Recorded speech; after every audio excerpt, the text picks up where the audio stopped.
Today we have on the bench this beautiful old vintage Roland Vocoder Plus VP-330. What you should be able to do is speak into the microphone, press the keys, and you get the lovely vocoder sound, but nothing's happening. It's got an internal synthesizer, it's got the human voice section, and it's also got a string section.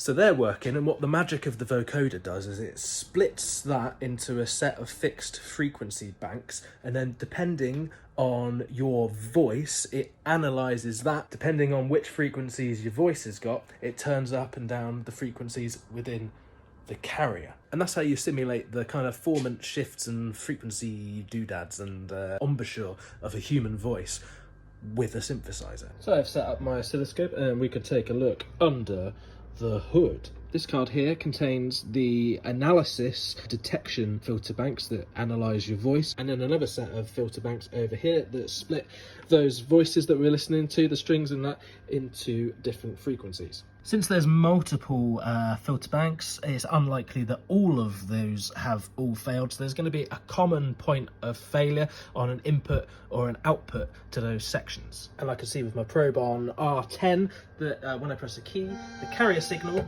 is reaching the part of the circuit that it needs to.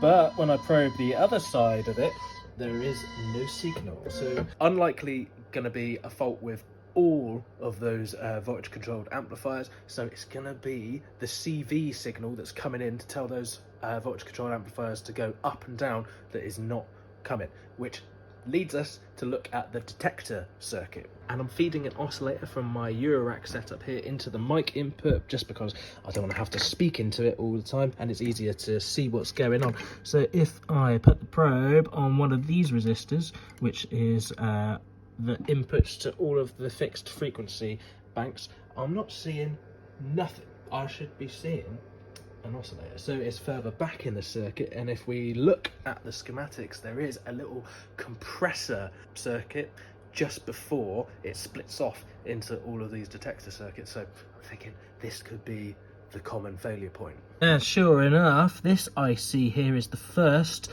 in the circuit, and if I look at the input of it, oops, there you go, you've got a signal there, but if I look at the output of the op amp, nada.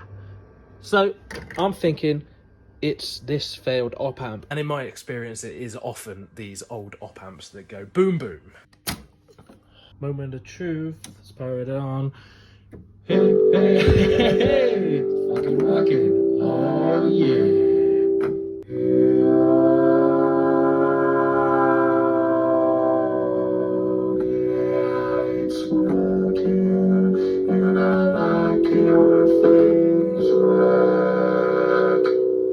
There's a much longer video looking into circuitry and how I diagnosed this on Patreon, and of course this reel was, you know, Instagram magic, because it took a while to figure this out and it wasn't as easy as I made it seem.